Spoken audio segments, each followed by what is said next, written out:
Welcome to today's video, where we'll be exploring Meckel's diverticulum, a fascinating and often overlooked condition affecting the digestive system. We'll delve into its causes, symptoms, diagnosis, and treatment to provide you with a comprehensive understanding. Meckel's diverticulum isn't something you catch or develop from bad habits. It's actually a congenital defect, meaning it's present at birth. Specifically, it's caused by the incomplete obliteration of the omphalmome's enteric duct, also known as the vitelline duct. This duct normally connects the developing gut of the fetus to the yolk sac, providing nourishment. By the time a baby is born, this duct should completely disappear, but in some cases, a portion remains, forming a small pouch in the small intestine, the Meckel's diverticulum. Now let's talk about what happens inside the body when this diverticulum is present. This little pouch, typically located in the lower part of the small intestine, near the ileocecal valve, is lined with tissue. The interesting thing is, this tissue isn't always intestinal tissue. In many cases, it contains ectopic tissue, that is, tissue from another organ, most commonly gastric tissue, but sometimes pancreatic tissue.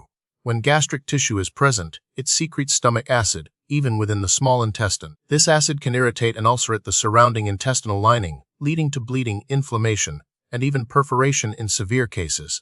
The diverticulum itself can also become inflamed, leading to diverticulitis, mimicking appendicitis. Furthermore, it can act as a lead point for intussusception, where the intestine telescopes into itself, causing a blockage.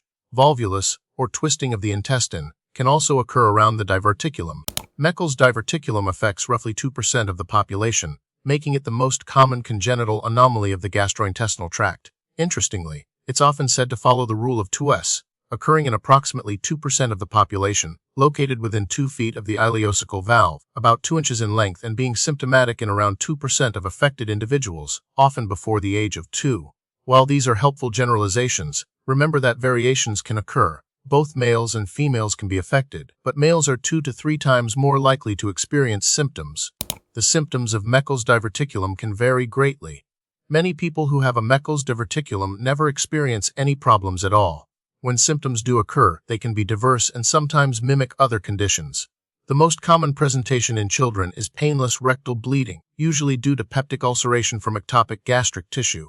This bleeding can be significant, leading to anemia. In adults, complications like bowel obstruction, diverticulitis, inflammation of the diverticulum, and intussusception are more frequent. The abdominal pain associated with diverticulitis can be difficult to distinguish from appendicitis. In rare cases, a Meckel's diverticulum can even become cancerous.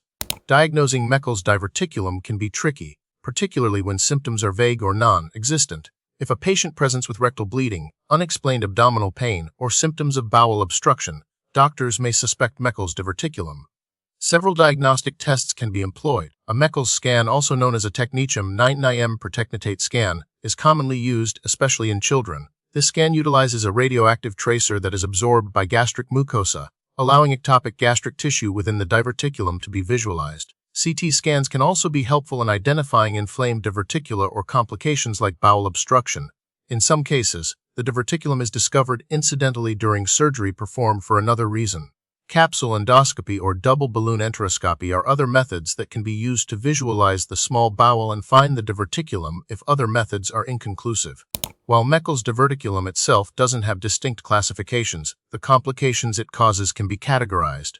These complications include bleeding, diverticulitis, intestinal obstruction due to intussusception or volvulus, and perforation. Understanding the specific type of complication helps guide treatment strategies. Treatment for Meckel's diverticulum depends on whether it's causing symptoms. If the diverticulum is discovered incidentally during surgery and is asymptomatic, it may be removed prophylactically, especially in children. This is because the risk of developing complications later in life often outweighs the risk of surgery. When symptomatic, surgical removal of the diverticulum, called a diverticulectomy, is the standard treatment. This can be performed through open surgery or laparoscopically, depending on the patient's condition and the surgeon's expertise. In cases where significant bowel damage has occurred, a segmental resection, where a portion of the small intestine is removed, may be necessary. Antibiotics are used to treat any infection that is involved. Since Meckel's diverticulum is a congenital condition, there's no known way to prevent it from occurring in the first place. However, early diagnosis and treatment of complications can prevent serious health problems. If your child experiences unexplained rectal bleeding or abdominal pain, it's important to seek medical attention promptly.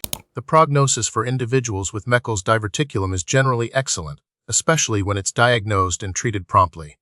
Early surgical removal of the diverticulum usually resolves symptoms and prevents future complications. Recent research has focused on improving diagnostic techniques, refining surgical approaches, such as minimally invasive surgery, and exploring the molecular mechanisms underlying the development of ectopic tissue within the diverticulum. These efforts aim to improve patient outcomes and minimize the long-term impact of this common congenital condition. Thank you for watching.